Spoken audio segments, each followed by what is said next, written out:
ডাকছেন কাকে না বড়াই মাকে। বললেন মাগো এবার তোমাকে কাজ করতে হবে, আমি এতক্ষণ এখানে নৌকো নিয়ে দাঁড়ালাম, এবার তোমাকে রাধারানী সংসার থেকে তাকে বাইরে বার করে নিয়ে আসে। রাধাকে আয়ন ঘোষের স্ত্রী, বৃষভানু রাজার কন্যা, শুধু এই দুটোই তার পরিচয় নয় বড়। রাধারানী গোবিন্দের বাম দিকে দাঁড়িয়ে থাকে, তিনি হচ্ছেন প্রেমিকা। বললেন না, রাধা কথাটার অর্থই হচ্ছে যা রাধেয়তে সা রাধিকা। আপনাদের দেশেও হয় রাসলীলা হয়, রাসমঞ্চে অনেকে ভেবে নেন তাহলে শুধু নারী আর পুরুষ, হিরো আর হিরোইন, প্রেমিক আর প্রেমিকা। এটা ভাবলে আপনাদের ভুল হয়ে যাবে। গোপী কোনো নারী নয়, গোপী কোনো লিঙ্গবাচক নয়, যে গোপী মানে কোনো মেয়ে। যেমন ধরুন মুখ্যমন্ত্রী, আচ্ছা মুখ্যমন্ত্রী এটা কিন্তু পুলিঙ্গ, তাহলে ওখানে তো বলা হতো মুখ্যমন্ত্রী নি, রাষ্ট্রপত্নী, রাষ্ট্রপতি বলা হতো না, কারণ রাষ্ট্রপতি চেয়ারটাতে কে বসেন না শ্রদ্ধেয়া দ্রৌপদী মুর্মু, তাহলে তিনি তো ছেলে নয়। ভালো করে ভেবে দেখুন, তিনি তো ছেলে নয়, তিনি তো মেয়ে, তাহলে তাকে রাষ্ট্রপতি বলছে কেন? রাষ্ট্রপতি হলে কোনো পুরুষ হবে, রাষ্ট্রপত্নী হলে কোনো নারী হবে, কিন্তু রাষ্ট্রপতি চেয়ারে দ্রৌপদী মুর্মু বসছেন, মুখ্যমন্ত্রী চেয়ারে মমতা ব্যানার্জি বসছেন, তাহলে মুখ্যমন্ত্রী এটা পুরুষ, মন্ত্রী নি হলে নেতা মানে পুরুষ, নেত্রী মানে মহিলা। তাহলে মুখ্যমন্ত্রী, রাষ্ট্রপতি এটা কোনো লিঙ্গবাচক নয়, এটা পদটার নাম, পদের নাম। তেমনি পদটার নাম হচ্ছে গোপী, পদের নাম হচ্ছে গোপী। রাসমঞ্চে যিনি প্রবেশ করেছিলেন, রাসলীলা যিনি দর্শন করেছিলেন, তিনি হচ্ছেন কে না গোপেশ্বর মহাদেব, শিব ঠাকুর। তাহলে শিব ঠাকুর তো কোনো নারী নয়, অথচ তাকে বলা হলো গোপেশ্বর, গোপেশ্বর মহাদেব। তাহলে গোপী কোনো নারী বা পুরুষ নয়, গোপী হচ্ছে একটা অবস্থা, একটা পদের নাম। আর সেই পদে আপনিও যেতে পারেন, আপনিও যেতে পারেন, আপনিও যেতে পারেন, আর আমিও যেতে পারি। ভগবান সেই গোপীদেরকে নিয়ে রাসলীলা করছেন, যারা গোপনে গোবিন্দের ভজন করেন। তাহলে রাধারানী গোবিন্দের কে না গোবিন্দের শক্তি, পাওয়ার, ক্ষমতা। ভগবানের ক্ষমতা হচ্ছে রাধা, কোন নারী পুরুষ নয়, ক্ষমতা, শক্তি। ভগবানের রাধারানী ছাড়া কোনো শক্তি নেই। আপনারা বলবেন কেন মা চৈতালি তুমি এ কথা বলছো, কোনো উদ্ভট কথা? ভগবান কৃষ্ণ এত বড় পাহাড়টাকে ধরেছে, একটা আঙুলের মধ্যে পাহাড়টাকে ধরেছে, আর তুমি বলছো গোবিন্দের কোনো ক্ষমতা নেই? তাহলে ভগবান কৃষ্ণ পাহাড়টা ধরেনি বলে? আপনারা ক্যালেন্ডারে ছবিতে দেখছেন যে তিনি কড়ি আঙুলে পাহাড়টাকে ধরেছে, কিন্তু পাহাড়টা ধরেছেন কে? সুখ বলে আমার কৃষ্ণ মদন মোহন,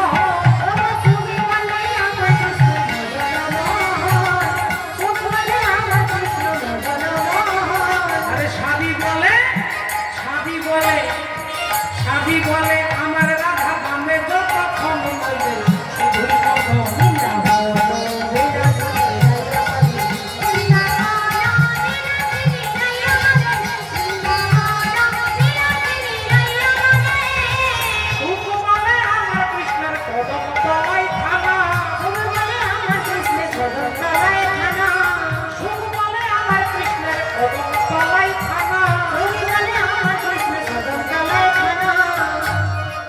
সাবি বলে, সাবি বলে, সাবি বলে আমার রাধা করে আমার তোমার বলবে যে তোমার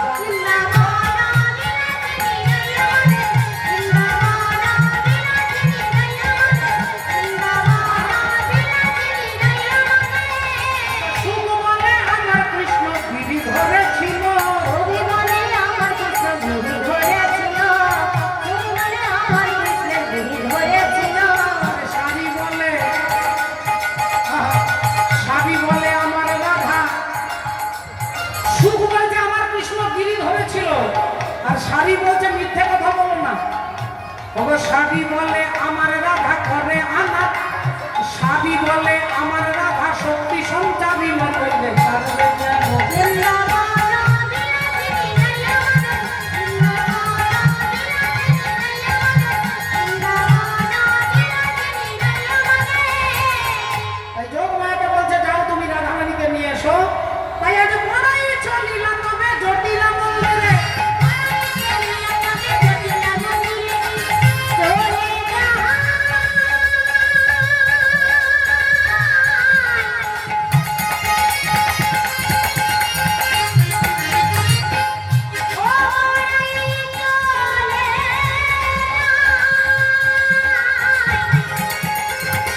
বলি ও কুটিলে। জটিলা বলছে এই কুটিলে দেখ তো কে এসেছে। হ্যাঁ এই দেখ না কার এত বড় বুকের পাটা আমার নাম ধরে ডাকছে, দেখ তো। হ্যাঁ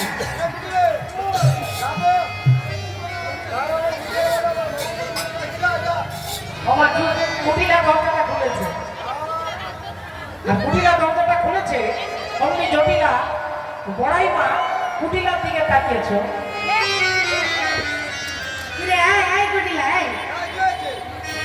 তোর মুখটা হনুমানের মতো হয়েছে কেন? মানে এত রেগে গেছিস কেন? মুখটা লাল হয়ে গেছে কেন? আরে বাবা আমি সেই বড়াই করি,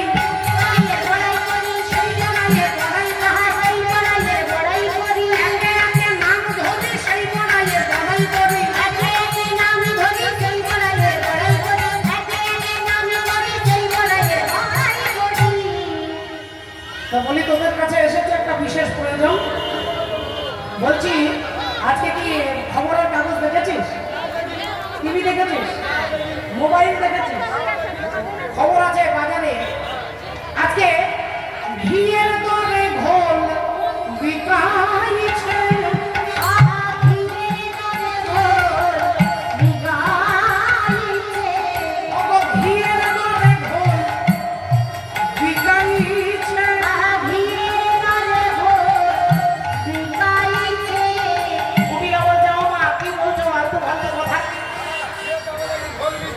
ঘিয়ের দাম 500 টাকা 600 টাকা কেজি, আর ঘোলের কোনো দামই নেই।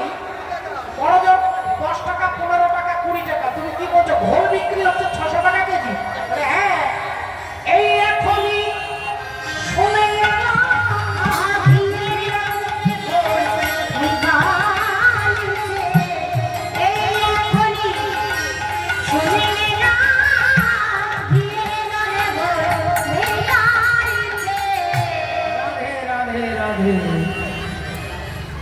যারা যারা এসেছেন ভক্তিমতী মায়েরা, এটা বাজার, এটা বাজার। এই বাজারে আপনারা এসেছেন, বিক্রি কি করতে হবে না, বিক্রি করতে হবে পচা বেগুন। আর কিনতে কি হবে না, কিনতে হবে মুক্ত।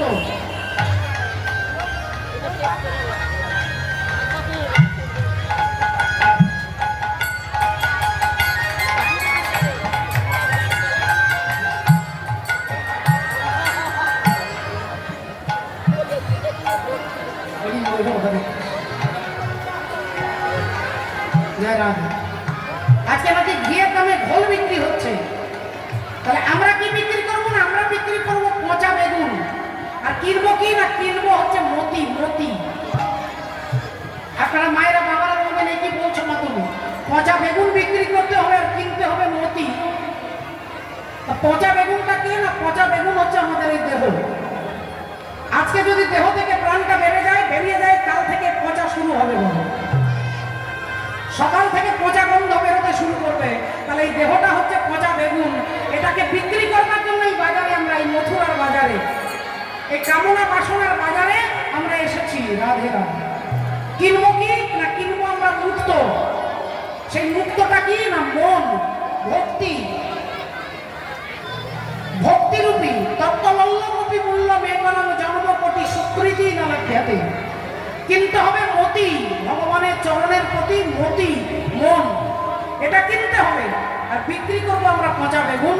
তাই জটিলা কুটিলাকে বলছে, বড়াইমা বলছে কিরে তোরা কেউ হাটে যাবি না? বড়াইমা বললেন আর কি করে যাবো, বয়স হয়ে গেছে, 80 বেরিয়ে গেছে। এবার যখনই পড়ে গেছি হাটে, এইবার যেতে হবে শ্মশান ঘাটে। হাটে বেরিয়ে গেছি, শ্মশানে যেতে হবে, সেখানে মোড়ার কাঠে যেতে হবে। আমার কি আপনার সময় আছে বাজারে হাটে যাওয়া? তবে ঠিক আছে, তুই এক কাজ কর, তুই যেতে পারবি না, তা তোর ছেলেকে পাঠিয়ে দে। তোর ছেলে আয়ান, তাকে পাঠিয়ে দে। আমার বড় কি, সে তো সারাদিন কালি কালি কালি কালি বলে শুধু চিৎকার করে, আর ওই গরু বাছুর নিয়ে পড়ে থাকে। সে কি আমার হাটে যাবে? তা তুই যাবি না, তোর ছেলে যাবে না, তাহলে এক কাজ কর, তোর মেয়েটাকে পাঠিয়ে দে। তোর মেয়েকে পাঠিয়ে দে। যেই বলেছে কুটিলাকে পাঠিয়ে দিতে, অমনি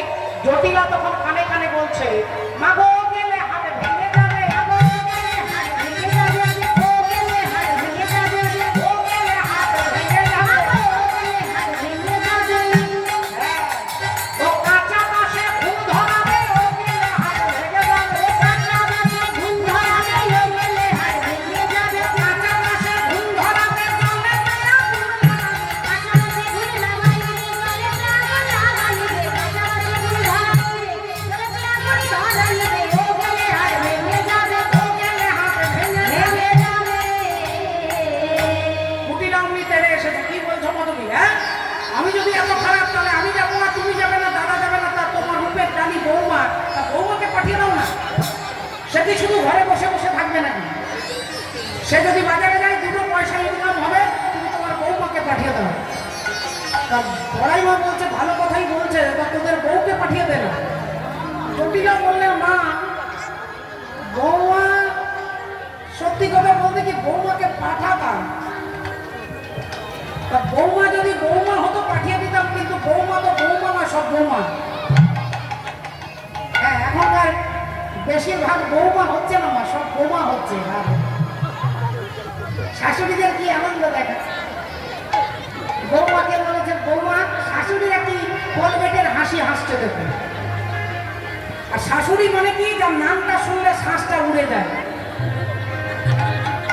যার নাম শুনলে শ্বাস উড়ে যায় তাকে বলে শাশুড়ি। তবে আপনাদের এখানের কথা বলছি না, এখানকার বৌমাও ভালো, শাশুড়িও ভালো। রাধে রাধে, হরি বল, হরে কৃষ্ণ, ভক্তিমতী মায়েরা। তা বললে, কাজ করো মা, বৌমাকে পাঠিয়ে দিতাম, কিন্তু তার স্বভাবটা ভালো না। সে যাবে সোজা আর তাকাবে শুধু বাঁকা দিকে, কখনো এদিকে কখনো এদিকে, কখনো এদিকে কখনো এদিকে, শুধু তাকাবে। তা বড়াই মা বললো, আমি কথা দিচ্ছি তোর বৌমাকে আমি যদি নিয়ে যাই, আমি তাকে বাঁকার দিকে তাকাতে দেবো না, আমি সোজাই তাকাতে দেবো না। সোজাই দেখবে, সে বাঁকা দেখবে না। এই বলে তো বলো, ঠিক আছে তুমি যখন বলছো মা, তাহলে তুমি নিয়ে যাও বৌমাকে, তুমি নিয়ে যাবে আর তুমি হাতে করে বাড়ি পৌঁছে দিয়ে যাবে। ভালো কথা। এইবার বড়াই মা রাধারানীর কাছে গিয়ে বসেছে। রাধারানী অমনি হাত দুটো ধরে বলছে, কথা শুনো বড়ি মাই, কহিতে ডরাই যে মর মনে বড়ি মা।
যদি দুধ ভিত ধরলে সাজালে পশরা, যদি দুধ ভিত ধরলে সাজালে পশরা, যদি দুধ ভিত ধরলে সাজালে পশরা, মথুরা রবিতে চলে যত ব্রজবালা, মথুরা রবিতে চলে যত ব্রজবালা।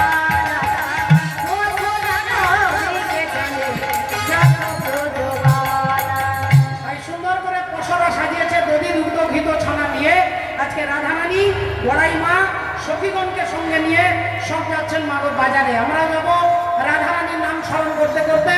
বলো রাধা রানী কি ধুয়ানা রে গোপাল ও মন্নে লেনে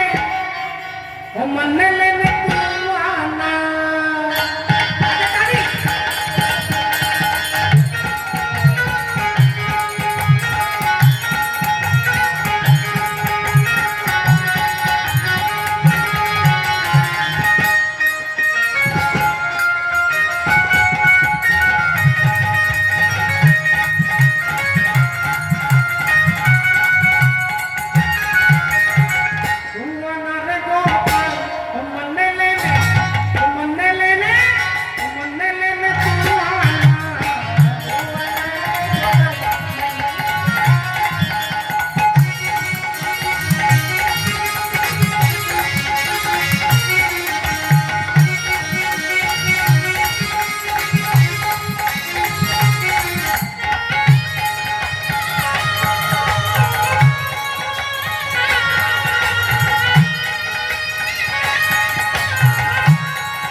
যার মোটা একবার যদি পড়ে যায় ছুটে পালাচ্ছে।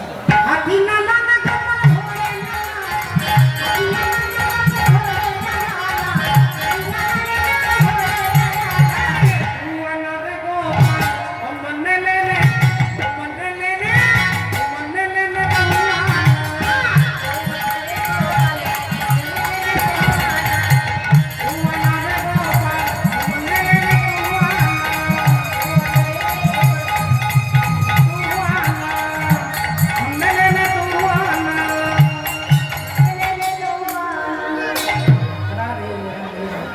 ভক্তিমতী মায়েরা এখন নৌকো, এদিকে ভগবান নৌকো নিয়ে রেডি হয়ে আছে, এদিকে মা যোগমায়া বড়াই মুড়ি সবাইকে নিয়ে এসে এখানে দাঁড়িয়েছে। এমন সময় যমুনার ঘাটে এসে সখীগণ দেখছেন কোনো নৌকো নেই, তাহলে আমরা মধুরার বাজারে যাবো কি করে? বড়াই মা বললেন আরে ভালো করে দেখবি তো, ভালো করে দেখ, নিশ্চয়ই কোথাও কোনো মাঝি নাবিক আছে। ভালো করে যেই দেখছে অমনি দেখছে বহু দূরে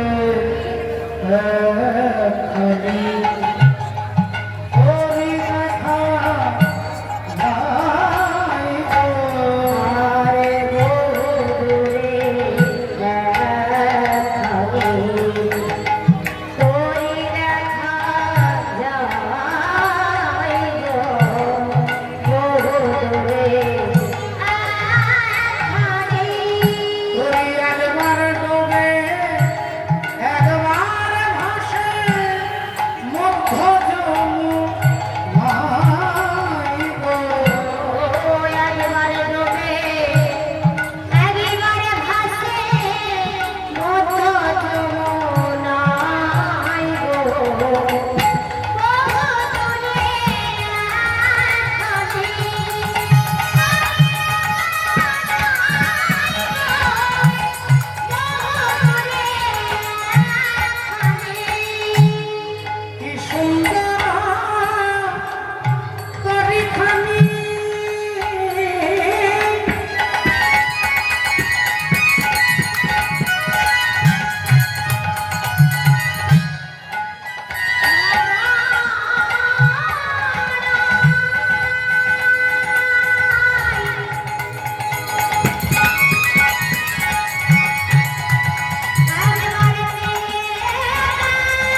না। সবাই চিৎকার করে নাবিক নাবিক বলে যাচ্ছে। অমনি ভগবান শ্রীজির তরণী খানি প্রবাল মুকুট আনি মাঝে মাঝে হীরার গাঁথুনি সুন্দর করে মণিমুক্ত খচিত সেই নৌকা নিয়ে এলেন। আর যেই দাঁড়িয়েছে অমনি সখীগণ বলছেন আমাদেরকে পার করে দাও, পার করে দাও। ভগবান বলছে আমি তো পারের কান্ডারি, আমি মাঝি, আমি ছাড়া কেউ পার করতে পারবে না। তবে আমার নৌকোয় উঠতে গেলে আগে কড়ি দাও, আগে কড়ি দিতে হবে, পয়সা দিতে হবে, তারপরে পারা পার হবে। কিসের পয়সা চাই বাবা? না কর্মে। আমি আগেও বলেছি আবার বলছি যে কর্মফল আপনাকে পার করবে। আপনার বাবা, আপনার কাকা, আপনার স্বামী, আপনার ছেলে, আপনার জামাই, আপনার নাতি আপনাকে পার করতে পারবে না। আপনার কর্ম আপনাকে পারাপার করবে। তাই ভগবান বলছে কর্মফলটাকে আমাকে দাও, কর্মফলরূপী করি আগে আমাকে দাও। শিশুর নেহারি লক্ষ্য মাতৃস্তনপানে, মাতালের স্থির লক্ষ্য মদিরা সন্ধানে, সতী খুঁজে পুঁজিবারে পতির চরণ, উলোটার লক্ষ্য হরে কিসে পরমন, বাদরের লক্ষ্য শুধু ফলের বাগান, শুকুনির লক্ষ্য দূর ভাগাড়ের সন্ধান, শ্রীকালের লক্ষ্য মৃতদেহ লয়ে টানাটানি, আর নিন্দুকের লক্ষ্য শুধু পরনিন্দা গ্লানি, জ্ঞানীর লক্ষ্য শুধু তর্ক উপার্জন, আর ভক্তের লক্ষ্য শুধু শ্রীহরির চরণ। তার আগে আগে লক্ষ্যটাকে, আগে কর্মটাকে আমাকে দাও। কি দিতে হবে বলে 16 আনা দিতে হবে। 16 আনা যদি দিতে পারো তাহলে তোমাকে পার করতে পারি। সখীগণ বললেন, বিশাখা বলছে শোনো না মাঝি, আজকাল আমরা আজকে অসহায়, এখানে আর অন্য কোনো মাঝি টাঝি নেই বলে তুমি তোমার বাজারটাকে এতটা বাড়িয়ে দিচ্ছ। 1 আনা দিব করি পার করো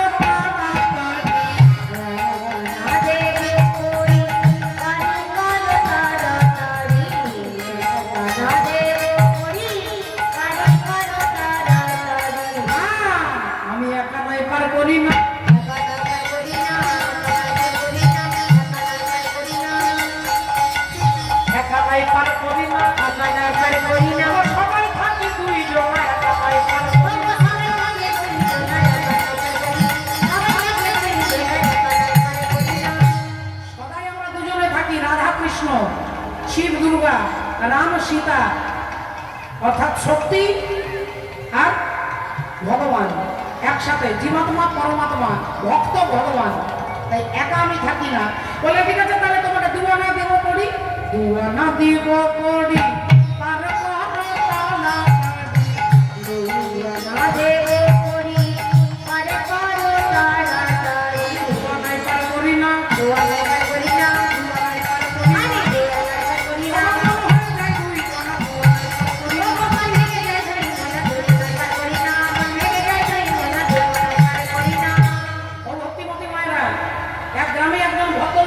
কোটি কোটি টাকার মালিক, কোটি কোটি টাকার মালিক, কিন্তু কোনোদিন কোনো হরিনামে 5 টাকা চাঁদা দেয়নি।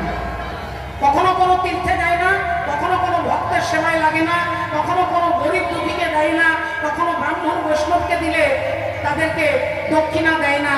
এখন তার স্ত্রী, হরি বলে রাধে রাধে, স্ত্রী রেগে গিয়ে বলছে, বলি হ্যাঁ গো সারা জীবনে তো কোনো পুণ্য অর্জন করলে না, বলি 12 কিলোমিটার দূরে গঙ্গা, তা যাও না একটু গঙ্গায় স্নান করে এসো।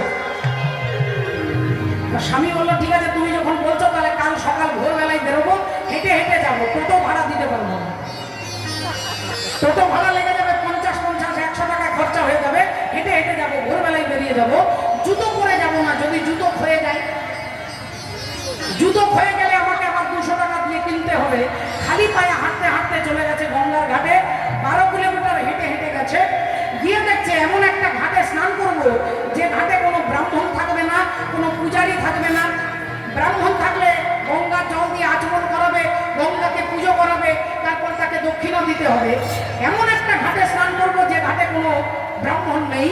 এই খুঁজে খুঁজে সেই ঘাটে এসেছে যে ঘাটে মোড়া পড়ায় বলে, মোড়া পড়ার ঘাটে এসেছে, দেখে কেউ কোথাও নেই, ভাবলেন 3টে ডুব দিয়ে আর সোজা চলে যাব। একটা ডুব দিয়েছে, 2টো দিয়েছে, আর 3টের বেলায় ভগবান শ্রী হরি তিনি এসেছেন আজকে ওই ভদ্রলোক যার নাম হচ্ছে দানচন্দ্র।